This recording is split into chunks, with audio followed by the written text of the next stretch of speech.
to my channel. I am Daisy, your hostess. There is something to be said about the spirit of the human race, and it is all in the perspective and in the context of the beholder that an image begins to paint itself on the canvas of the viewer. Before I get into the next book, I'd like to sit here and talk about Homer. Now, if you are eager to get into book 13, please go to the description and click on the jump link. Other than that, sit here, make yourself comfy. Let me tell you what I've learned about Homer. He was a Greek poet who was born sometime between the 12th and 8th century BC, possibly somewhere on the coast of Asia Minor. He is famous for the epic poems The Iliad and the Odyssey, which I'm reading here. And you and I will do some necromancy and revive book 13, titled One More Strange Island. And even today, Homer's work joins the Greek in getting credit for the basic development of Western culture's government and religion. And hence, knowing where Western civilization gets its backbone may be very much like the child's story titled Are You My Mother? By P.D. Eastman, one of my favorites that I shared with my son when he was little. I can't help but approach the words of Homer as one does when looking at some ancient artifact. Well, in fact, that is exactly what we're doing, only with words. Now imagine hearing it in its original language. We can only hope that Robert Fitzgerald was able to capture in English what Homer intended in Greek. And it is Fitzgerald's translation of the Odyssey that I am reading in this playlist. Imagine that our history up until 750 BC was being held in the voice of humanity. Storytelling was an oral tradition. Prior to the invention of the printing press, books were produced by hand on various medium types, including tablets, scrolls, papyrus, and parchment. And it was at the end of the Roman Empire that codices began to replace scrolls and paper slowly began to replace parchment. Keep in mind, codices looked like books, but still were handwritten. Before the invention of the printing press, the majority of the books were written and copied by hand. That's why there was so much need for scholars, because that's how they were copying one book from the other. So do you think that there might have been room for human error? Just like today too, right? And so block printing was becoming more popular, which involved carving each page of text into a block of wood and pressing each block onto paper. And that is known as xylography. And that was developed in China during the Tang Dynasty, 618-907, during that period. Then Johann Gutenberg is credited for designing and building the first known mechanized printing press in Europe in 1455. And he used it to print the Gutenberg Bible, which is one of the earliest books in the world to be printed from a movable system. By the way, make sure to visit the description of this video, because unlike when I do tarot readings for my clients, those words just flow to me. But here, the findings that I'm sharing with you are not mine, and so I've left you links to review the sources. As interesting as all that sounds, let's go back to Homer. Homer lived before a chronological dating system was even in place, so I could see why it's been so difficult for scholars to place like his birth date, because there was no calendar when he was born. And also, looking at Homer's work from a historical point of view, his mention of the Trojan War serves in placing Homer around 850 BC. Now, his stories have repetitive elements, almost like a chorus or refrain, like what songs have, and it would lead to conclude that these writings have a musical component designed to be recited with most likely a lyre in hand. What comes to mind to me is some of those songs of Frank Sinatra that they seem to kind of be more like talking than singing, And so his Homer's work would be more like a spoken word performance. But I also like the feature of the descriptives that Homer uses. And one of those is like when he describes Athena. So we always see her. When I think of Athena now, I cannot imagine her without those beautiful gray eyes. Because he would say, the gray-eyed Athena. Or he refers to Eos, the dawn, when the dawn with rose fingertips. It's just so beautiful because now I can't help but imagining the dawn with those rose fingertips giving you that beautiful, soft, rosy color as the sun is bringing it into that sky. So he does that so well. So now when I talk here at home, sometimes I'm referring to my husband, I'll say, husband, oh valiant one. Or I'll look at the cat and I'll say, Miss Helen, the one that stares at me often. So, yes, Homer's doing a number on me. So anyway, it was Plato in the Apology of Socrates who referred to Homer as the first teacher and leader, the philosophic educator of Greece. Unfortunately, he was very critical of Homer as well because of the way that he portrayed the gods. His portrayal of the heroes as exemplars of human excellence. And according to Plato, Plato was of the opinion that Homer revealed through his poems that nature limits the power of the gods and that the gods' own immortal nature renders them incapable of understanding and caring for humans, and hence they were incapable of actually providing for them. So, do you feel the same way? Let's start a chat. Leave me your comment. Are you ready? I see Odysseus and Athena over there, and it seems like they're plotting something. Come with me. Let's go find out. Book 13. One more strange island. He ended it, and no one stirred or sighed in the shadowy hall, spellbound as they all were, until Alcinous answered. When you came here to my strong home, Odysseus, under my tall roof, headwinds were left behind you. Clear sailing shall you have now, homeward now, however painful all the past. My lords, ever my company, sharing the wine of counsel, the songs of the blind harper, hear me further. Garments are folded for our guest and friend in the smooth chest, and gold in various shaping of adornment lies with other gifts, and many brought by our peers. Let each man at his tripod and deep-bellied cauldron will make levy upon the realm to pay us for the loss each bears in this. Alcinous had voiced their own heart's wish. All gave assent, then home they went to rest. But young dawn's fingertips of rose, touching the world, roused them to make haste to the ship, each with his gift of noble bronze. Alcinous, their ardent king, stepping aboard himself, directed the stowing under the cross planks, not to cramp the long pull of the oarsmen. Going then to the great hall, lords and crew prepared for feasting. As the gods anointed, Alcinous made offering on their behalf, an ox to Zeus beyond the storm cloud, Cronos' son, who rules the world. They burnt the great thigh bones and feasted at their ease on fresh roast meat. As in their midst the godlike harper sang, Demodocus honored by all that realm.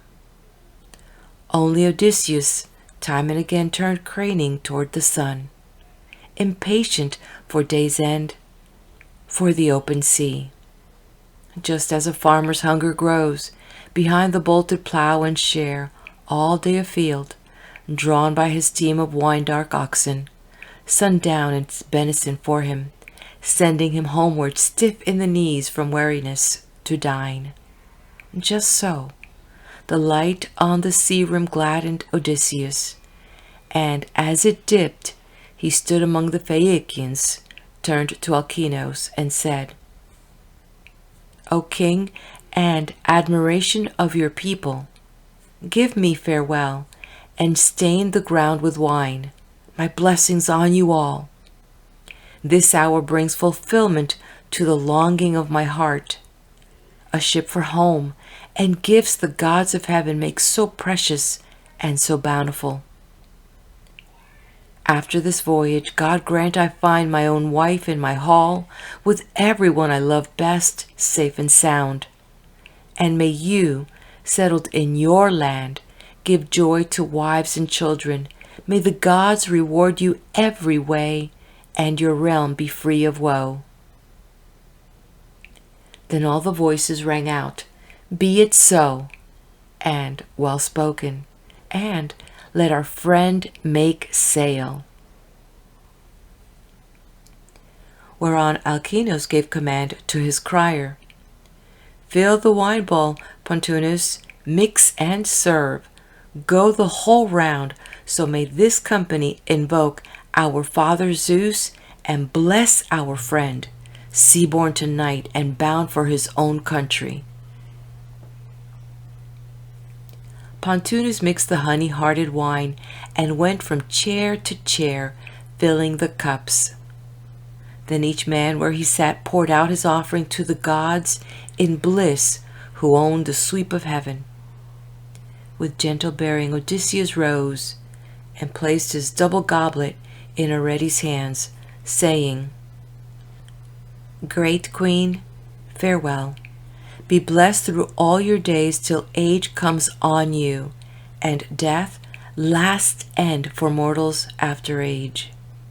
Now I must go my way, live in felicity, and make this palace lovely for your children, your countrymen, and your king Alcinous. Royal Odysseus turned and crossed the door-sill, a herald at his right hand, sent by Alcinous to lead him to the sea beach and the ship. Arete, too, sent maids in waiting after him, one with a laundered great cloak and a tunic, a second balancing the crammed sea chest, a third one bearing loaves and good red wine. As soon as they arrived alongside, crewmen took these things for stowage under the planks, their victualling and drink, then spread a rug and linen cover on the after deck, where Lord Odysseus might sleep in peace. Now he himself embarked, lay down, lay still, while oarsmen took their places at the rowlocks all in order. They untied their hawser, passing it through a drilled stone ring, then bent forward at the oars and caught the sea as one man, stroking. Slumber, soft and deep, like the still sleep of death, weighed on his eyes as the ship hove seaward. How a 4-horse team whipped into a run on a straight way, consumed the road, surging and surging over it. So ran that craft, and showed her heels to the swell, her bow wave riding after, and her wake on the purple night sea foaming. Hour by hour she held her pace, not even a falcon wheeling downwind, swiftest bird, could stay abreast of her in that most arrowy flight through open water. With her great passenger, godlike in counsel, he that in 20 years had borne such blows in his deep heart, breaking through ranks in war and waves on the bitter sea. This night at last, he slept serene, his long-tried mind at rest. When on the east the sheer bright star arose that tells of coming dawn, the ship made landfall and came up islandward in the dim of night. Phorcys, the old sea baron, has a cove here in the realm of Ithaca. 2 points of high rock, breaking sharply, hunt around it, making a haven from the plunging surf that gales at sea roll shoreward. Deep inside, at mooring range, good ships can ride unmoored. There, on the inmost shore, An olive tree throws wide its boughs over the bay. Nearby, a cavity of dusky light is hidden for those immortal girls, the Naiads. Within are wine bowls hollowed in the rock and amphorae. Bees bring their honey here, and there are looms of stone, great looms, whereon the weaving nymphs make tissues, richly dyed as the deep sea is. The clear springs in the cavern flow forever. Of two entrances, one on the north allows descent of mortals, but beings out of light alone, the undying, can pass by the south slit. No men come there. This cove the sailors knew. Here they drew in, and the ship ran half her keel's length up the shore. She had such a way on her from those great oarsmen. Then from their benches forward on dry ground they disembarked. They hoisted up Odysseus unruffled on his bed, under his cover, handing him overside, still fast asleep, to lay him on the sand. And they unloaded all those gifts the princess of Phaeacia gave him, when by Athena's heart and will he won his passage home. They bore this treasure off the beach, and piled it close around the roots of the olive tree, that no one passing should steal Odysseus' gear before he woke. That done, they pulled away on the homeward track. But now the god that shakes the islands, brooding over old threats of his against Odysseus, approached Lord Zeus to learn his will. Said he, "Father of gods, will the bright immortals ever pay me respect again if mortals do not? Phaeacians, too, my own bloodkin?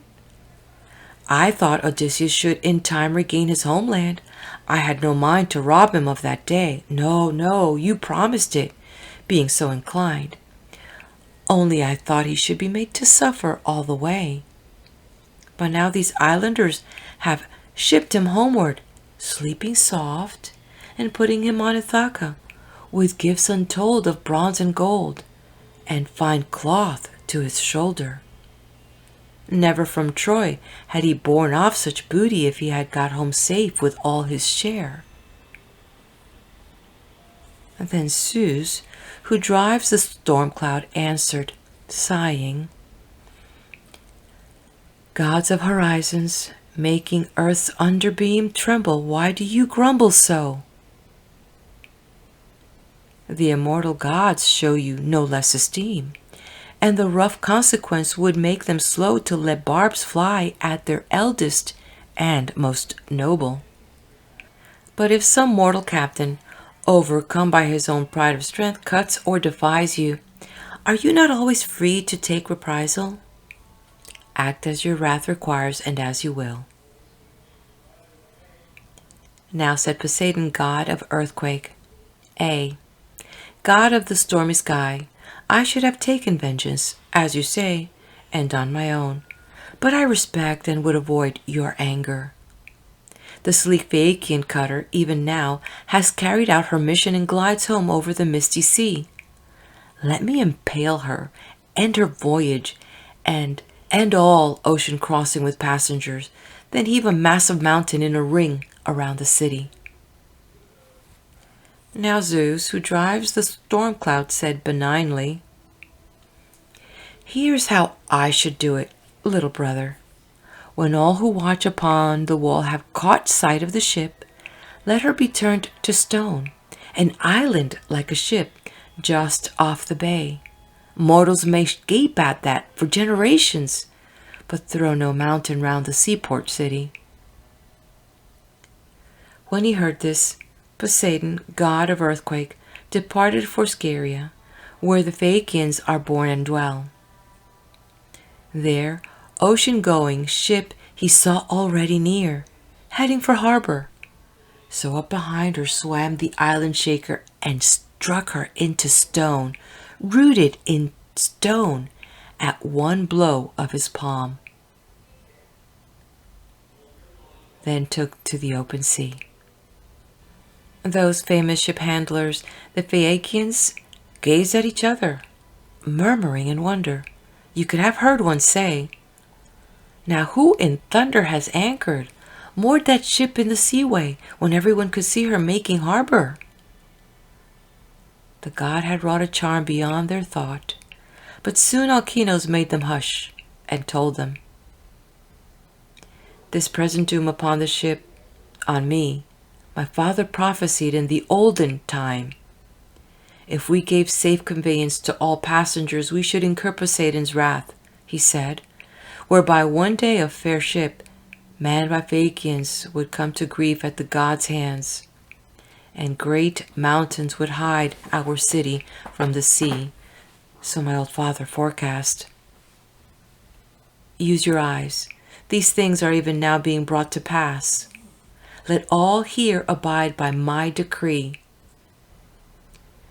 We make an end henceforth of taking in our ships castaways who may land upon Scheria, and 12 choice bulls we dedicate at once to Lord Poseidon, praying him of his mercy not to heave up a mountain round our city." In fearful awe they led the bulls to sacrifice and stood about the altar stone, those captains, peers of Phaeacia, led by their king in prayer to Lord Poseidon. Meanwhile, on his island, his father's shore, that kingly man, Odysseus, awoke, but could not tell what land it was after so many years away. Moreover, Pallas Athena, Zeus' daughter, poured a grey mist all around him, hiding him from common sight. For she had things to tell him and wished no one to know him, wife or townsman, before the suitors paid up for their crimes. The landscape then looked strange, unearthly strange to the Lord Odysseus. Paths by hill and shore, glimpses of harbors, cliffs and summer trees. He stood up, rubbed his eyes, gazed at his homeland, and swore, slapping his thighs with both his palms, then cried aloud, "What am I in for now? Whose country have I come to this time? Rough savages and outlaws, are they, or God-fearing people, friendly to castaways? Where shall I take these things? Where take myself with no guide, no directions? These should be still in Phaeacian hands, and I uncumbered, free to find some other open-hearted prince who might be kind and give me passage. I have no notion where to store this treasure. First comer's trove it is, if I leave it here.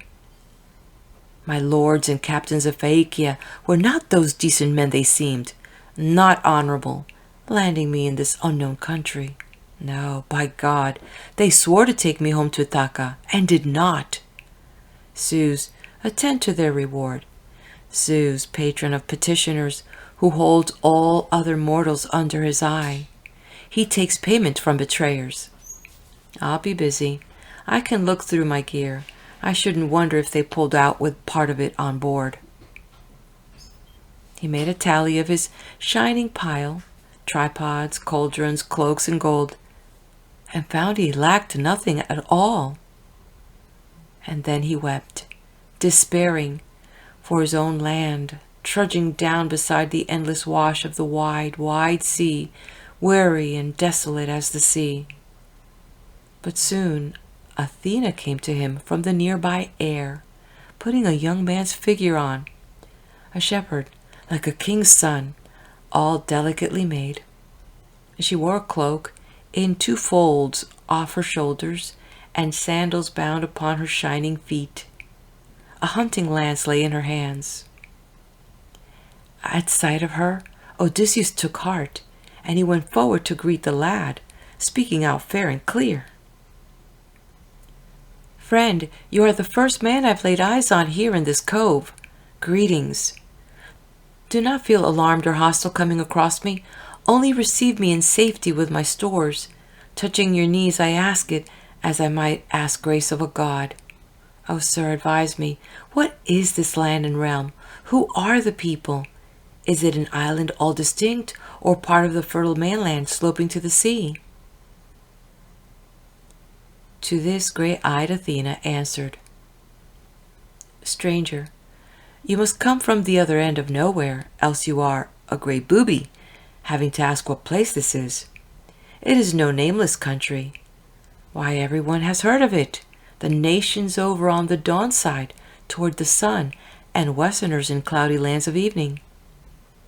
No one would use this ground for training horses. It is too broken, has no breadth of meadow, but there is nothing meager about the soil. The yield of grain is wondrous, and wine too, with drenching rains and dewfall. There's good pasture for oxen and for goats, all kinds of timber, and water all year long in the cattle ponds. For these blessings, friend, the name of Ithaca has made its way even as far as Troy, and they say Troy lies far beyond Achaia. Now Lord Odysseus, the long-enduring, laughed in his heart, hearing his land described by Pallas Athena, daughter of Zeus, who rules the veering storm wind, and he answered her with ready speech, not that he hold the truth, but, just as she did, held back what he knew, weighing within himself at every step what he made up to serve his turn. Said he, Far away in Crete I learned of Ithaca, in that broad island over the great ocean. And here I am now, come myself to Ithaca. Here is my fortune with me. I left my sons in equal part, when I shipped out. I killed Orsilochus, the courier, son of Idomeneus. This man could beat the best cross-country runners in Crete. But he desired to take away my Trojan plunder, all I had fought and bled for, cutting through ranks in war in the cruel sea. Confiscation is what he planned. He knew I had not cared to win his father's favor as a staff officer in the field at Troy, but led my own command. I acted.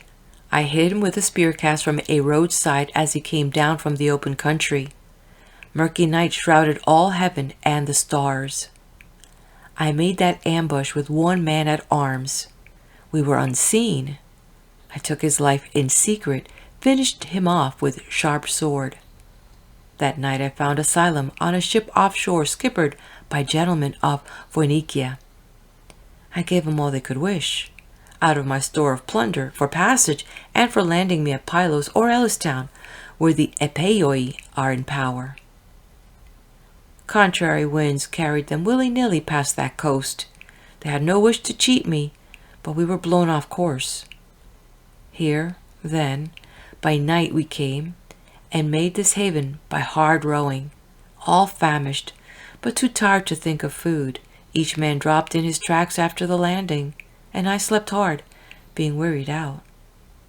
Before I woke today, they put my things ashore on the sand here beside me where I lay.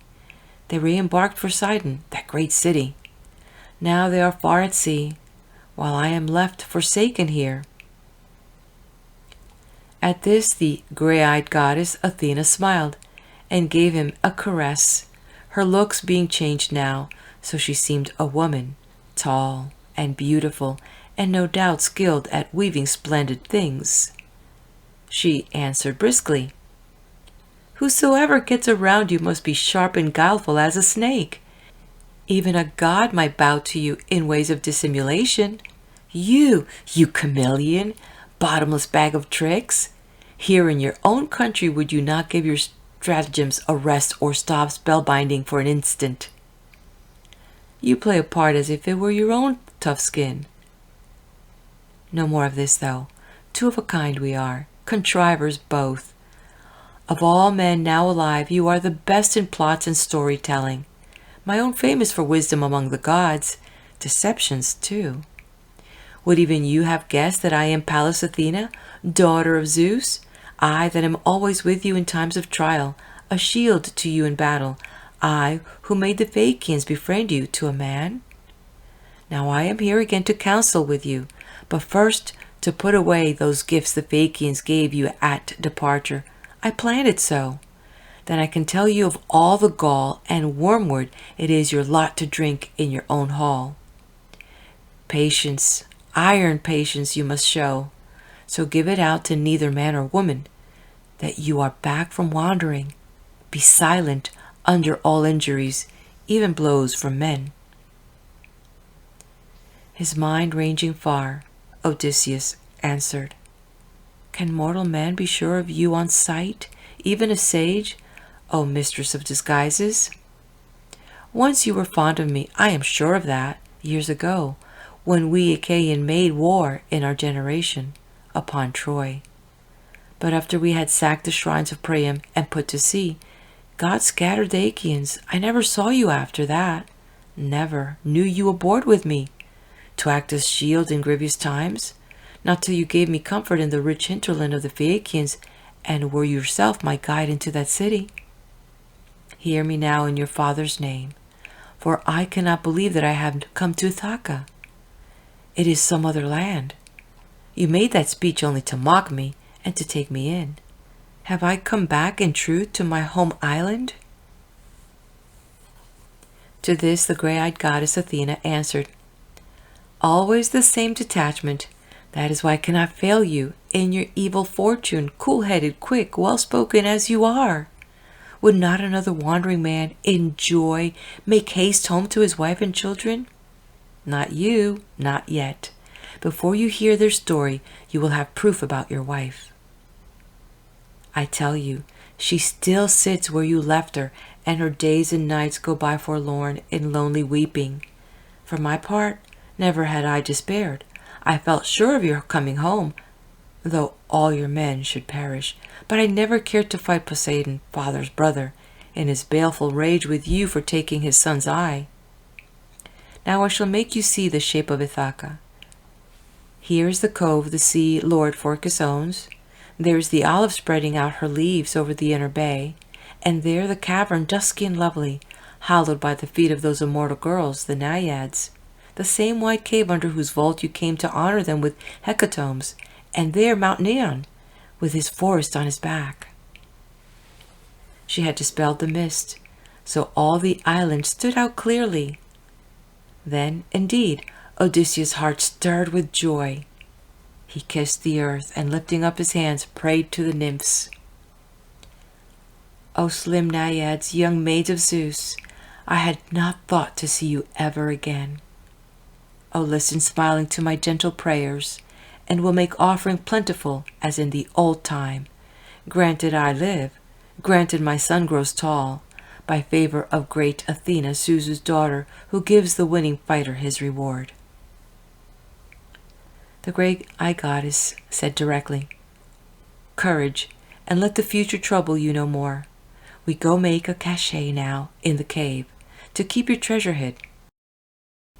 Then we'll consider how best the present action may unfold. The goddess turned and entered the dim cave, exploring it for crannies, while Odysseus carried up all the gold, the fire-hard bronze, and well-made clothing the Phaeacians gave him. Pallas Athena, daughter of Zeus the Storm King, placed them and shut the cave mouth with a stone, and under the old grey olive tree those two sat down to work the suitor's death and woe. Grey-eyed Athena was the first to speak, saying, Son of Laertes and the gods of old, Odysseus, master of land, ways, and sea ways, put your mind on a way to reach and strike a crowd of brazen upstarts. 3 long years they have played master in your house. 3 years trying to win your lovely lady, making gifts as though betrothed, and she, forever grieving for you, missing your return, she has allowed them all to hope, and sent messengers with promises to each, though her true thoughts are fixed elsewhere. At this, the man of ranging mind, Odysseus, cried, So hard beset, an end like Agamemnon's might very likely have been mine, a bad end, bleeding to death in my own hall. You forestalled it, goddess, by telling me how the land lies. With me away to pay them back. And you, too, take your place with me, Breathe valor in me the way you did that night when we Achaeans unbound the bright veil from the brow of Troy. O gray-eyed one, fire my heart and brace me. I'll take on fighting men 300 strong if you fight at my back, immortal lady. The gray-eyed goddess Athena answered him, No fear, but I shall be there. You'll go forward under my arm when the crux comes at last. And I foresee your vast floor stained with blood, spattered with brains of this or that tall suitor who fed upon your cattle. Now for a while I shall transform you. Not a soul will know you. The clear skin of your arms and legs shriveled, your chestnut hair all gone, your body dressed in sacking that a man would gag to see, and the two eyes that were so brilliant, dirtied, contemptible. You shall seem to your enemies as to the wife and son you left behind.